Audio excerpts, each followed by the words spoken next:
자, 여러분들 오늘은 우리 전 시간에 이어가지고요. 이 재무회계 후반부를, 그죠? 이 후반부에 대한 얘기를 좀 해보겠습니다. 우리는 이제까지 자산부채 자본에 대한 얘기를 했다면, 수익과 비용, 그 다음에 특수한 분야에 우리 이제 세무 1급에서 나오는 주제가 있어요. 특수회계 쪽에. 그런 얘기들을 조금 정리를 하는 시간을 갖도록 하겠습니다. 자, 수익과 비용 보겠습니다. 수익과 비용 어떻게 측정하는지 보죠. 수익하고 비용 이렇게 되죠. 그죠? 수익과 비용을 측정하는 방법은 발생주의여가지고, 그죠? 측정 방법은. 측정하는 방법은 발생주의여가지고, 그죠? 발생주의여야 한다. 얘도 이제 발생주의다, 이 말이죠. 그죠? 그런데 이제 발생했다는 시점을, 그죠? 구체화하기가 되게 어려운 개념이란 말이죠. 맞잖아요. 그죠? 발생했다는 건 알겠는데, 그래서 그걸 어떤 특정화시키는 어떤 시점을 어떻게 잡을 건지, 뭐 이런 것들이 어려워져서 좀 이 발생주의에 따른 구체화시킨 개념이 있습니다. 그래서 이제 요거에 좀, 그죠? 좀 모호한 개념이다. 조금 더 구체화한 개념이 없냐? 이렇게 했을 때, 비용을 인식하는 원칙이 바로 수익, 비용, 대응의 원칙, 그죠? 이 대응의 원칙에 따라, 내가 이제 비용을 인식한다는 말은 해당되는 관련된 수익도 있을 거 아니냐. 그래, 대형에서 잡아야지 올바른 정보가 된다고 보시는 거고요. 그 다음에 이제 수익을 잡는 대원칙은 또 뭐냐 이거잖아요. 그래서 모호하다. 그래서 구체화된 개념이 뭐냐 했을 때 우리 회계기준에서는요, 실현주의라는 개념으로 설명하고 있습니다. 그러니까 이제 실현주의, 수익, 비용, 대형의 원칙 이런 말은 발생주의의 또 다른 표현이라고 생각하시면 됩니다.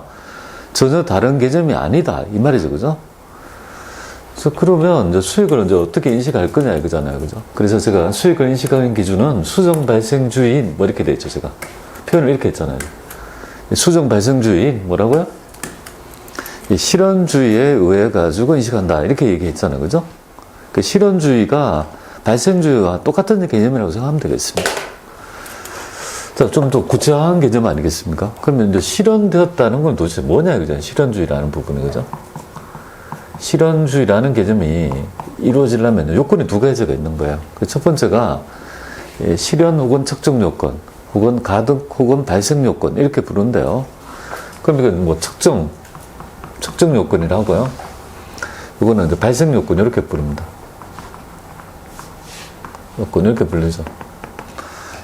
자, 두 가지의 개념이 있죠. 그죠? 수익을 잡는 기본적 베이스에 딱 깔려 있는 거예요. 이 두 가지는 그냥 모든 수익을 인식할 때 기본적 개념이 있죠. 교집합처럼 딱 깔려 있는 개념이라고 생각하시면 되겠습니다. 그래서 일단은 수익을 잡으려면요, 수익을 잡을 만한 결정적인 이벤트가 있어야 된다. 사건이 있어야 된다. 즉, 이 정도는 돼야지 수익을 잡을 수 있는 뭔가 있죠. 어떤 행위가 있어야 된다는 말이잖아요. 그죠? 그게 바로 뭐냐면, 그러면 여기 바로 경제적 효익의 경제적 효익의 유익 가능성이 매우 높아야 된다 이거죠.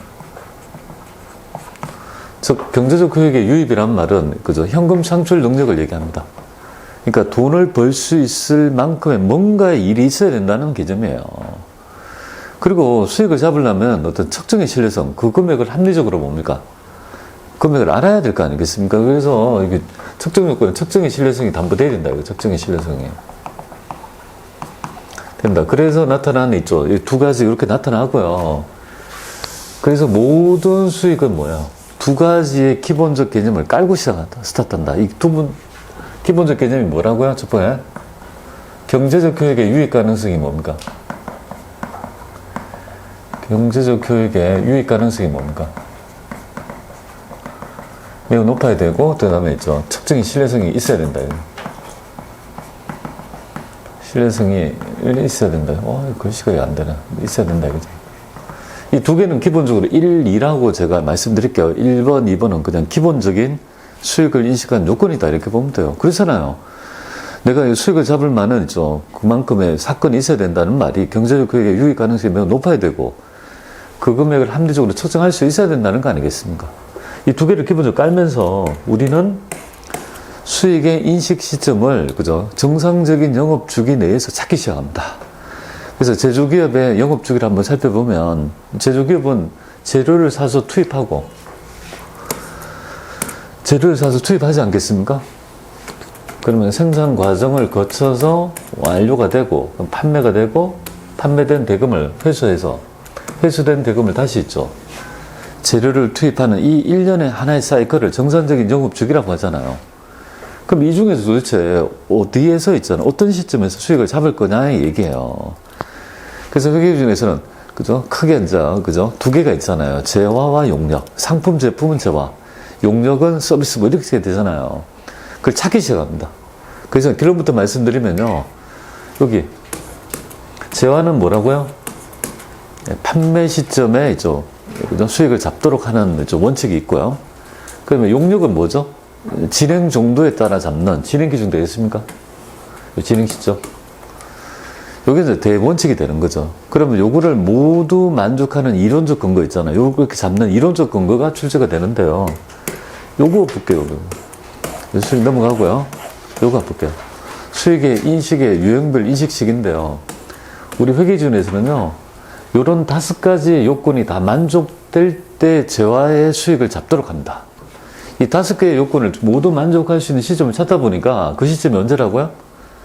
바로 판매 시점이라고 했죠. 우리가 귀결될 수 있더라 이 말이죠. 대원칙이. 그러면 5개가 뭔지를 한번 보겠습니다.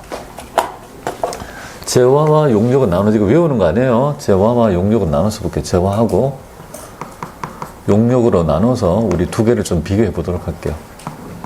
그런데 기본적으로 1번하고 2번은 뭐예요? 기본 요건입니다. 1번, 2번은 기본 요건이에요. 모든 수익을 잡을 때 있죠. 우리가 경제적 효익의 유익 가능성이 매우 높으면서 뭡니까? 그 금액을 합리적으로 측정할 수 있어야 된다. 이 2개의 요건은 뭐죠? 무조건 기본적으로 깔고 가는 기본값이라고 보시면 되겠습니다. 그죠? 그러면 여기서 이제 알아야 될 점은 우리가 수익을 잡으려면요. 우리가 비용을 잡을 때도 관련 수익에 대응해서 잡잖아요. 그러니까 수익을 잡을 때도 똑같이 뭡니까? 내가 수익을 잡으려면 이 수익을 이렇게 관련된 원가 있잖아요.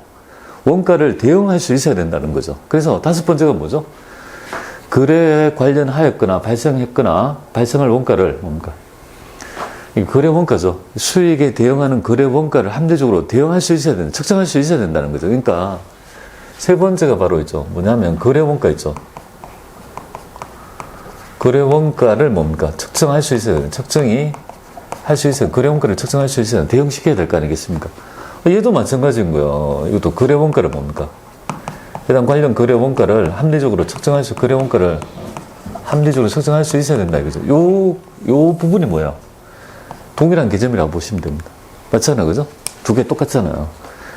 그러면 있죠. 여기서 이제 드디어 알맹이만 나오죠. 재화를 인식하는 가장 본질적 개념이 딱 남게 되고요. 재화는 2개.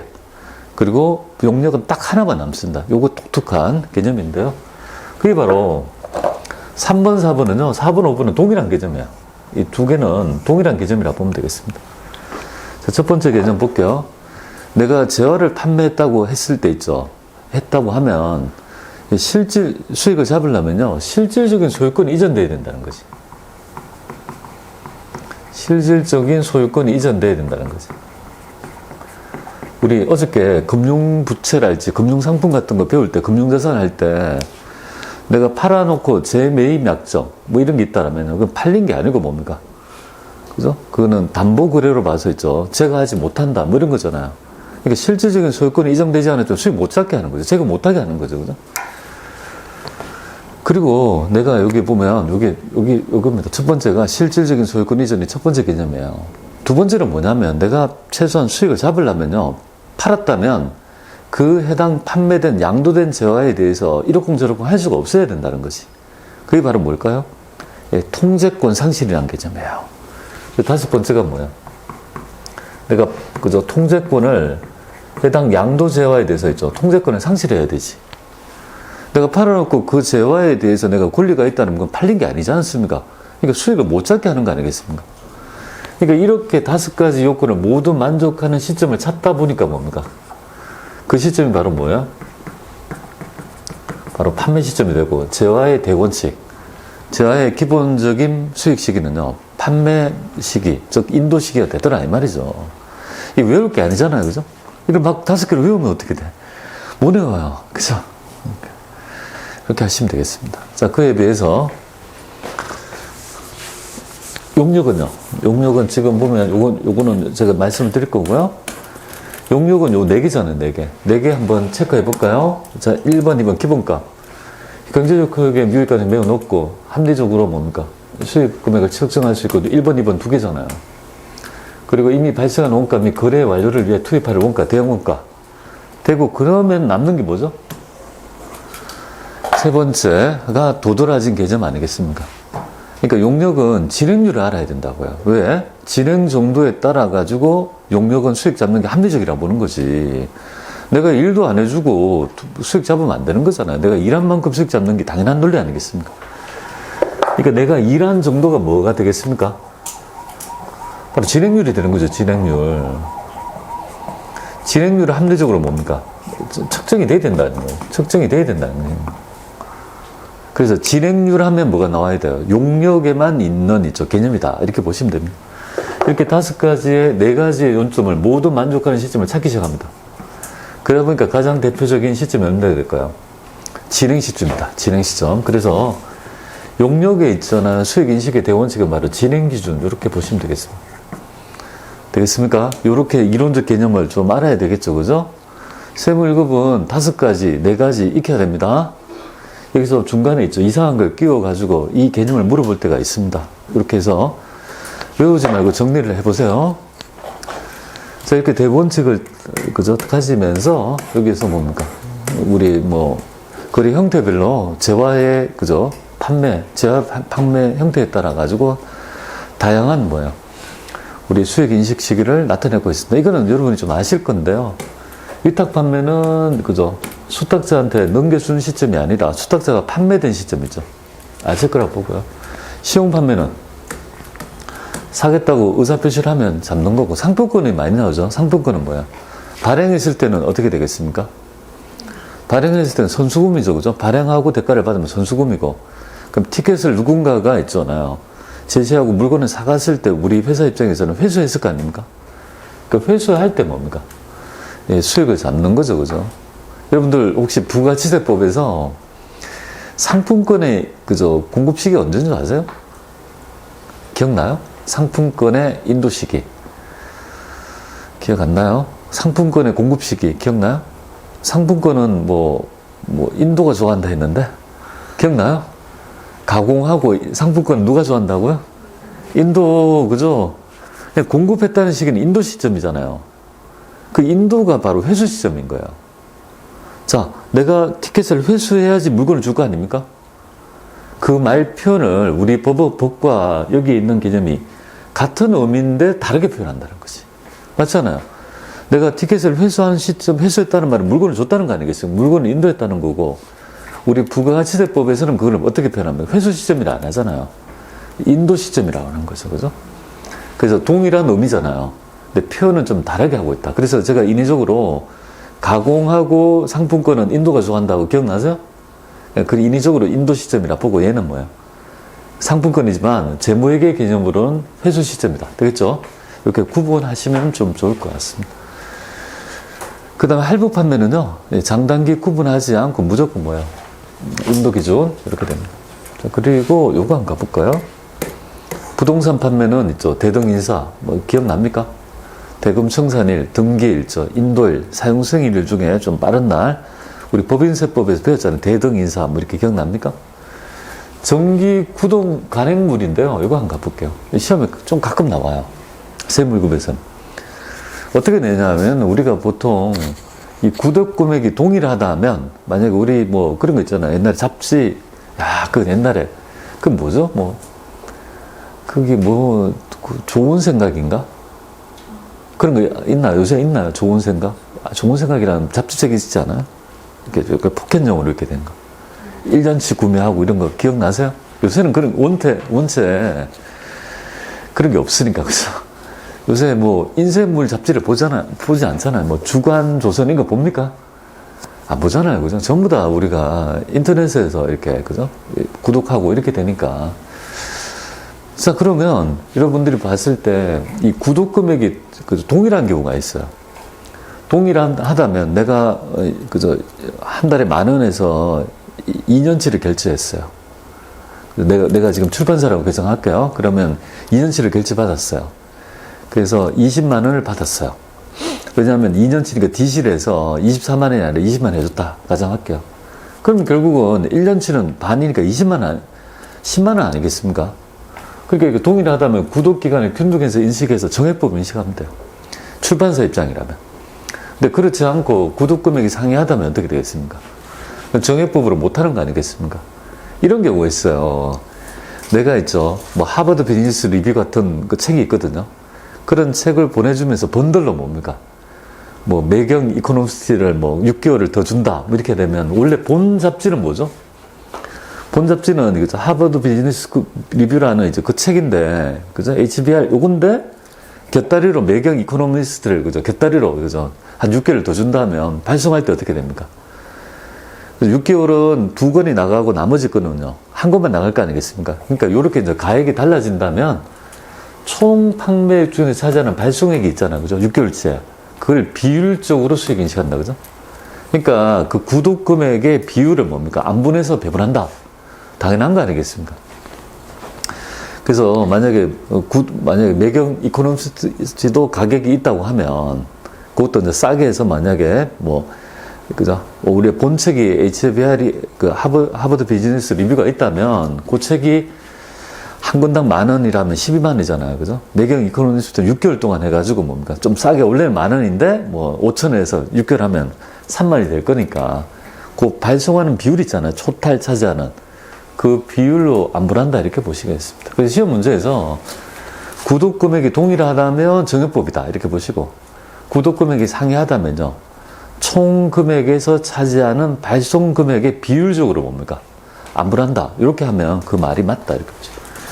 이런 것들 예전에 많이 나와서 한 번 더 언급해 드립니다. 세무위급에는 별로 나오지 않는 것 같아요. 그런데 세무위급에서는 가끔 출제되니까 좀 알아주시면 좋겠습니다. 그 다음에 인터넷 경매는 뭐냐면 자기들이 그 사이트에서 판매된 총액이 매출로 잡으면 안 되죠. 옥션이랄지 이런 것들은 자기 수수료만을 수익 잡아야 되는 거죠. 그래서 옥션 거래 중에서 토탈 거래된 모든 걸 매출 잡고 판매자한테 준 대금을 수익, 비용 잡고 이렇게 하는 게 아니라 자기는 수수료만을 그죠? 수익으로 잡는. 얘는 수수료 있잖아요. 소개시켜주고 대가를 받는 거죠. 그러니까 본질적인 매출이 심부름만 있잖아요. 소개료가 자기 수익 잡아야 된다. 이렇게 보시면 되겠습니다. 그 다음에 설치 검사는 어떤 거? 반품 조건부 볼게요. 우리 반품 조건부 판매는 뭐냐면 시험에서 가끔 나오죠. 그래서 반품을 조건한다. 우리 길 가다 보면 밑에 보시면은 그죠? 균일가 2만 원 딱 돼 있고, 그죠? 니트랄지 이렇게 티 같은 거 이렇게 매대에 있죠. 노상에서 이렇게 파는 데 있지 않습니까? 그리고 밑에 보면 뭐라고 돼 있냐면, 그죠? 반품 안 됨, 환불 안 됨, 그죠? 이렇게 되면 그거는 반품 조건부가 아니잖아요. 그럼 팔았을 때 바로 뭡니까? 그 모든 위험을 그죠? 그쪽에 다 전가하니까 수익을 100% 잡는 거라 이거죠. 그런데 만약에 반품이 가능하다면 얼마가 반품이 될지 모르지 않겠습니까? 수익을 잡았어요? 근데 대형하는 나중에 반품비가 비용이 발생할 거 아니에요. 우리 대본칙에 뭐라고 했습니까? 수익을 잡을 때 관련된 있죠. 거래 원가를 대형하는 원가가 측정이 돼야 된다고 했죠. 그래 수익 잡을 수 있다고 했잖아요. 100개를 팔았는데 100개가 다 반품이 될지 90개가 될지 모른다 하면 뭐예요? 수익 잡으면 안 된다는 거지. 그래서 내가 반품에 따른 반품료를 합리적으로 측정이 안 된다면 어떻게 됩니까? 수익 잡으면 안 돼요? 그죠? 대응하는 관련 원가를, 그죠? 우리가 측정이 안 될 거 아니겠습니까? 그러니까 수익 잡으면 안 되고 여전히 나의 재고로 포함한다. 여기 볼까요? 대신에 재고자산에 포함한다. 그죠? 수익 안 잡으니까, 그죠? 재고자산에서는 포함돼야 되겠죠. 그죠? 자, 그에 비해서 이 반품 충당 부채를 미래의 불확실한 있죠. 이 비용에 대해서 언제 나타날지 모르죠.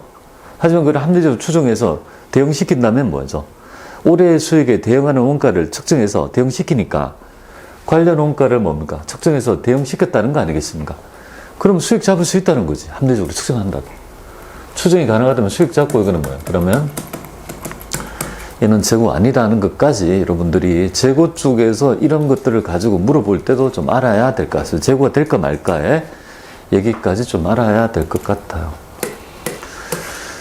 자, 그 다음에 용역에 대한 부분인데요. 용역은 지금 현재 여기서 좀 알아야 될 부분이 용역에 대해서 있죠. 되게 어렵게 내요. 한번 예를 한번 들어보겠습니다.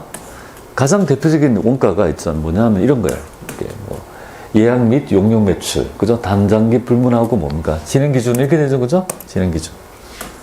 설치 용역이랄지 이런 것도 진행 기준. 그 다음에 우리가 오늘 배우게 될 건설형 공사 있죠. 건설 용역이잖아요. 그러니까 건설업에 있죠.